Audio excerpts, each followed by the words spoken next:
சட்னி அரைச்சா மசாலா அரைக்க முடியல, மசாலா அரைச்சா மஞ்சள் அரைக்க முடியல, ஒவ்வொன்னுக்கும் தனி மிக்சரா வாங்க முடியும்? வேண்டாம், அல்ட்ரா சாய்ஸ் ப்ரோ இருக்கே, இந்தியாவின் அதிவேக 1000 வாட்ஸ் மிக்சர் கிரைண்டர், வினாடிகளில் கல்லையும் கரைக்கும் ஒரு சாய்ஸ் ப்ரோ போதும். இனி எதையும் அரைக்கலாம், அதை ஃபாஸ்டா அரைக்கலாம். ஆச்சி பாயாசம் மிக்ஸ், ஒன்று வாங்கினால் ஒன்று இலவசம். ஒரு வழி மிகுந்த நாட்கள்ல நாங்க பயணம் பண்ணிட்டு இருக்கோம். இன்னும் வார்த்தைகள் எங்கள் வாயிலேருந்து முழுமையாக வர முடியல. அந்த அளவுக்கு ஒரு நெருக்கடியான காலகட்டம். எங்களுடைய உறவுகள், எங்களுடைய குடும்பம், தமிழகம் முழுவதும் தலைவர் அவர்களுடைய சுற்றுப்பயணம், ஒவ்வொரு மாவட்டமும் மிகப்பெரிய மக்களுடைய எழுச்சியா உருவானது. இது ஒன்றும் முதல் மீட்டிங் கிடையாது. திருச்சி, அரியலூர், நாமக்கல் அப்படின்னு பல ஊர்களுக்கு, திருவாரூர், நாகப்பட்டினம் அப்படின்னு செல்லும் போதெல்லாம் கிட்டத்தட்ட இந்த 50 வருஷத்துல இல்லாத ஒரு எழுச்சியை ஒவ்வொரு மாவட்டத்தில் இருக்க மக்கள் மிகப்பெரிய நம்பிக்கையுடனும் மிகப்பெரிய ஒரு அன்புடனும் எங்க தலைவருடைய பேச்சையும் வருகையும் மக்களே இந்த பிரச்சாரத்தை உருவாக்குனாங்க. ஆனா உண்மையை பதிவு பண்ணணும். எல்லா மாவட்டங்களிலும் எப்பொழுதும் பெருசா காவல்துறை பெருசா சப்போர்ட் பண்ண கிடையாது. அரியலூர்ல சப்போர்ட் பண்ணாங்க. பெரம்பலூர் எஸ்பி எங்களுக்கு முன்னெச்சரிக்கையா பல தகவல் கொடுத்தாங்க.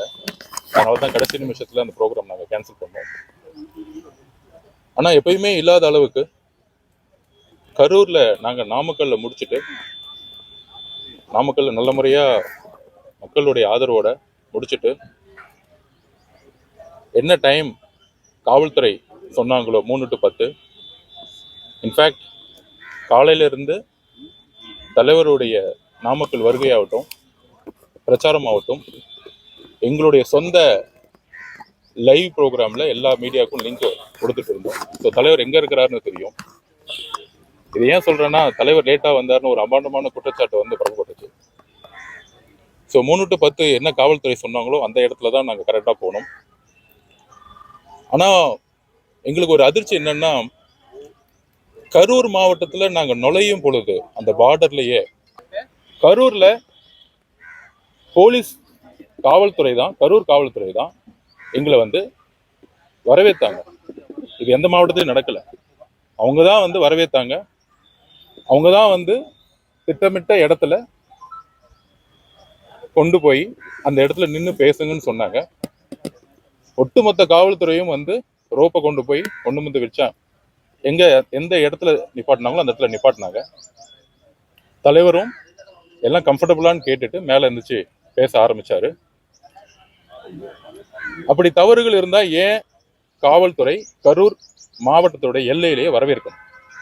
Number 1 question.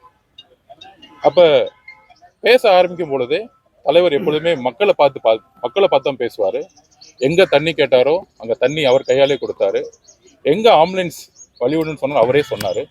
ஸோ அவரை பொறுத்த வரைக்கும், எங்களை பொறுத்த வரைக்கும் எந்த பிரச்சனையும் நிலவில்லைன்னு சொல்லிட்டு அவர் பேச்சை முழுமையா கவனிக்காம மக்களை பார்த்துட்டு அமைதியா எவ்வளவு ஷார்ட்டா முடிக்க முடியுமோ ஷார்ட்டா முடிச்சுட்டு கிளம்பணும். நம்பர் 1. நம்பர் 2, இந்த இடத்தை எந்த அளவுக்கு ஃபோர்ஸ் பண்ணி தமிழக வெற்றி கழகத்துக்கு கொடுத்தாங்கிறதுக்கான ப்ரூஃபை நாங்கள் உச்சநீதிமன்ற தலைமை நீதிபதி கிட்ட நாங்கள் கொடுப்போம். ஏன்னா எங்களுக்கு ஏன் தமிழக அரசு மீது என்கொயரி மீதோ நம்பிக்கை இல்லை அப்படின்னா, இந்த இஷ்யூ நடந்த பிறகு எல்லாரும் சொல்ற மாதிரி இவங்கெல்லாம் ஓடிட்டாங்க, அது வெல்ல எங்களுடைய மொபைல் நெட்வொர்க்கை சேக் பண்ணலாம். கரூரோட பார்டர்ல நானும் பொதுச் செயலாளர் நிர்மல்குமார் அவர்கள், அருண்ராஜ் அவர்கள் எல்லோரும் காத்துக்கிட்டு இருந்தோம். காவல்துறை வர வேணாம், வந்தா கலவரம் வரும், நிறைய பிரச்சனை நடக்கும்னு வலியுறுத்தினாங்க. அதையும் நாங்கள் தாக்கல் பண்ணுவோம். ஒரு திட்டமிட்டு தமிழக வெற்றி கழகம் வரக்கூடாதுன்னு சொல்லிட்டு அந்த இன்சிடென்ட் நடக்கும் பொழுதே ஒட்டுமொத்த மாவட்ட செயலாளர்களையும் ஒட்டுமொத்த கட்சியையும் தடியடி நடத்தி ஒரு மிகப்பெரிய தீவிரவாதிகள் மாதிரி யார் அடிச்சு அனுப்பிச்சாங்கிறத நாங்கள் பதிவு பண்ணுவோம். நாங்க அந்த இறப்பு ஏற்பட்ட உடனே நாங்களும் மனுஷங்க தான். எல்லாரும் சொல்ற மாதிரி 75 வருஷமா இருக்கிற 60 வருஷமா இருக்கிற அரசியல்வாதியும் கிடையாது. நாங்க ஒரு மனிதர்கள். அதுக்கப்புறம் தான் தலைவர்கள், அதுக்கப்புறம் தான் அரசியல். அப்படி இறப்பு ஏற்பட்ட உடனே முதல் 3 நாள் 4 நாள் என்ன செய்யணும்னு தெரியாது. ஏன்னா எங்களுக்குள்ள இன்னும் ஒரு மனிதாபிமானம் இருக்கு. எங்களுடைய உறவுகள் இறந்த பிறகு இப்ப என் வீட்டுல ஒரு அம்மாவோ ஒரு அப்பாவோ ஒரு அக்காவோ இறந்தா நான் மீடியால முன்னாடி நாங்க வந்து பேசிட்டு இருக்க மாட்டோம், உண்மையை சொல்லிட்டு இருக்க மாட்டோம். இந்த சந்தர்ப்பத்தை திமுக பயன்படுத்திட்டு அன்னைக்கு ஃபுல்லா என்ன நாடகம் பண்ணாங்கன்னு உங்களுக்கு தெரியும், மக்களுக்கு தெரியும். அந்த நாடகத்தோட நாங்க சட்ட ரீதியா போராடக்கூடாதுன்னு அந்த வாரம் 27 இருந்து அதுக்கு அடுத்த வாரம் சண்டே வரைக்கும் கோர்ட் ஹாலிடே. இது ஒரு மிகப்பெரிய திட்டமிடலோட எங்களால ஜுடிஷியலாவும் போய் முறையிட முடியாது. உண்மையை வந்து பேட்டி கொடுத்தா உண்மைக்கு முரணான்னு இருக்குன்னு சொல்லிட்டு நிறைய யூடியூபர்ஸ் கைது செய்யப்பட்டாங்க. அதையும் மீறி சோசியல் மீடியால வந்து பேசினா கைது செய்யப்பட்டாங்க. ஏன்னா உண்மை ஒரு பக்கம் மட்டும்தான் தெரியணும், அவங்க மட்டும்தான் பேசணும். அரசு உடைய செய்தித்துறை நிறுவனம் ஒரே ஒரு வேலை செஞ்சுச்சு, தாவேக்கா மீது எப்படி பொய் குற்றச்சாட்டுகளை சொல்லலாம். இதுதான் அந்த ஒரு வாரமா ஹாலிடே இருந்தது, கோர்ட்டுக்கு மூவ் பண்ண முடியல.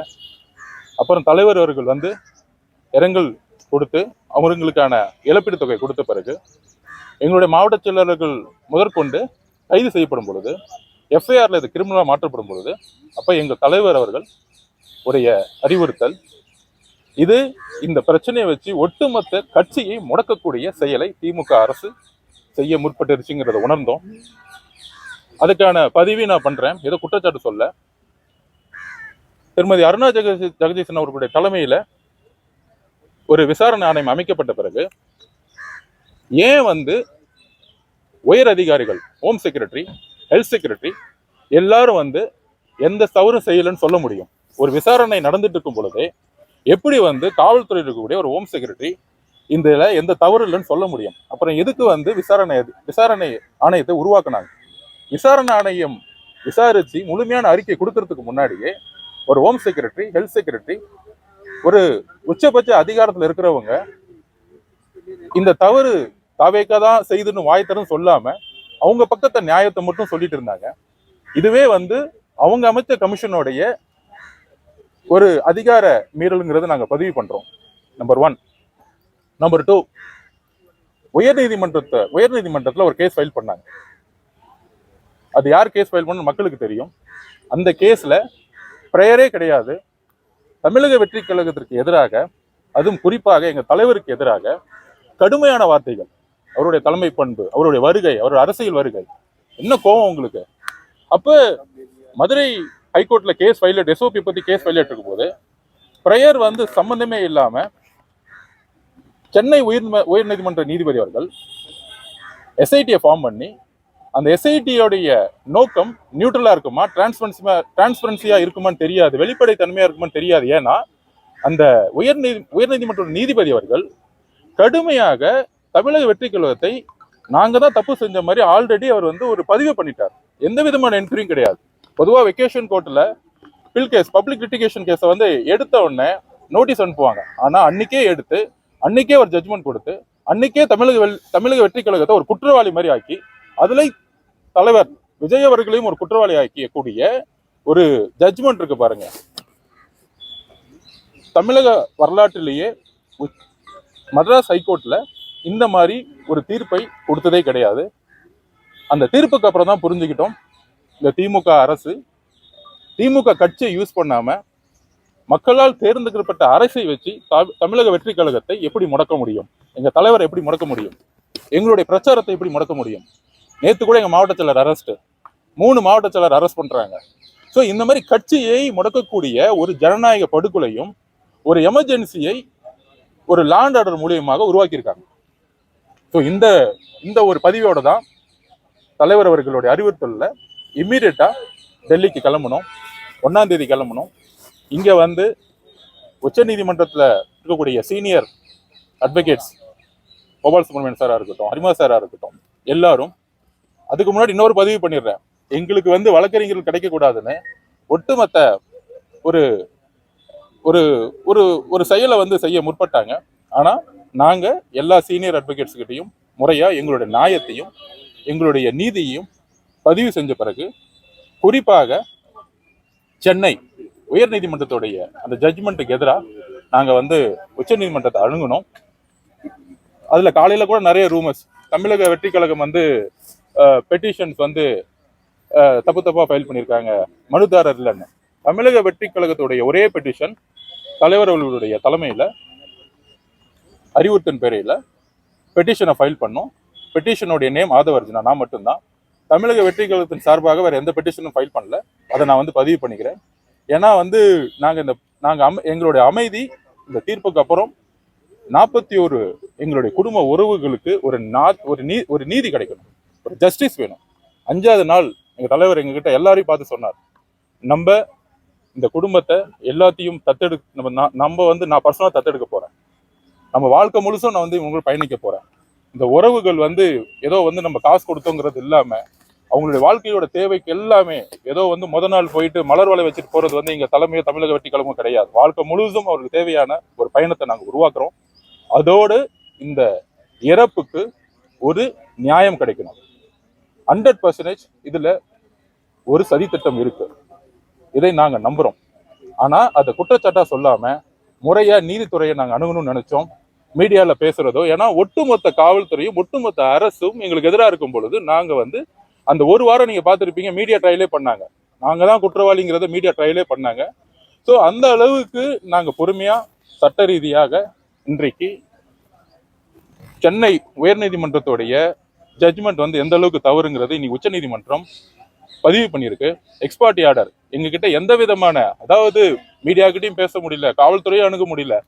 அதே நேரத்தில் அந்த ஒரு வாரம் வெக்கேஷன் போட்டனால உயர்நீதிமன்றம் அணுக முடியல. அப்போ உச்சநீதிமன்றத்தை நாங்கள் அணுகும் பொழுது எந்த அளவிற்கு எக்ஸ்பார்ட்டி ஆர்டர் எங்களுக்கு எதிரான ஒரு ஜட்ஜ்மெண்ட்டை உருவாக்கி சட்ட ரீதியாகவும் சரி, காவல்துறை மூலியமாகவும் சரி, தமிழக அரசுடைய செய்தி நிறுவனம் மூலமாகவும் சரி, ஒரே ஒரு விஷயத்தை உருவாக்குறாங்க, தமிழக வெற்றி கழகத்திற்கு தான் இதுக்கு பொறுப்பு, முழு பொறுப்பு அப்படிங்கிற ஒரு மாய தோற்றத்தை இந்த 10 நாள் உருவாக்குனாங்க.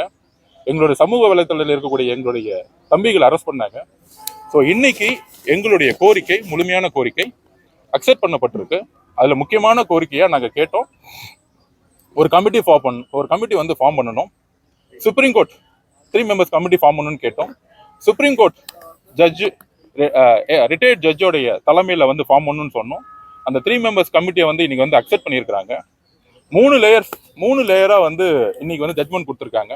நம்பர் 1, சுப்ரீம் கோர்ட்டே இந்த என்கொயரியை வந்து மானிட்டரிங் பண்ணணும்னு சொல்லியிருக்கிறாங்க.